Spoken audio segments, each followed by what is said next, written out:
ہر آدمی کو یہ دعویٰ ہوتا ہے کہ وہ جو کہتا ہے وہ برحق ہوتا ہے، وہ صحیح ہوتا ہے، زبردست ہوتا ہے۔ حضرات ہمیں یہ دعویٰ نہیں ہے۔ ہم جب بھی کچھ لے کر کے آئے ایک درد لے کے آئے، وہ درد جس کو محسوس کیا اپنی سوسائٹی میں، اپنے معاشرے میں، اپنی بچپن کی زندگی کو دیکھ کے آج کے لوگوں کے بچپن، جوانوں کی جوانی، بزرگوں کی بزرگی، یہ سب کی سب جہاں چلی جاتی ہے وہ ایک ہی نام ہے قبرستان، جسے وزٹ کرتے ہوئے گھبراتے ہیں، بعد میں دنیا پتہ بھی نہیں کرتی۔ جن کے لیے کما کے آپ اور میں چھوڑ جاتے ہیں وہ شاید شروع کے دنوں میں تو آتے ہوں، پھر آہستہ آہستہ ہفتوں پہ، مہینوں سے پھر سالوں میں، اور حتیٰ کہ قبر کے نشان بھول جاتے ہیں۔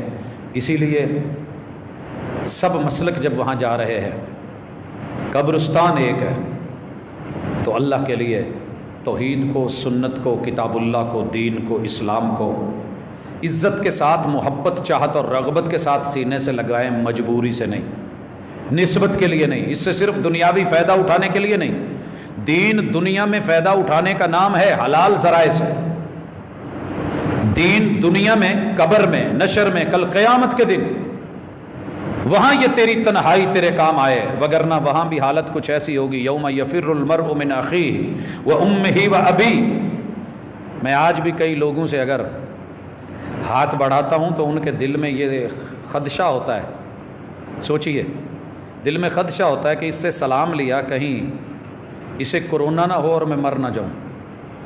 اور سیم میری اس کے بارے میں رائے یہی ہوتی ہے یہ کیفیت کہ نہیں؟ ہر بندہ ہاتھ کھینچ رہا ہے کہ نہیں؟ میں تجھے، تو مجھے جانے۔ قیامت کا منظر اللہ نے دنیا میں دکھایا، یوم یفر المرء من اخیہ وامہ وابیہ۔ بندہ سب سے زیادہ جس کے ساتھ کھیلا ہوتا ہے نا، وہ بھائی ہوتے ہیں۔ اللہ نے ذکر ہی ایسا کیا، بھائی بھی گئے،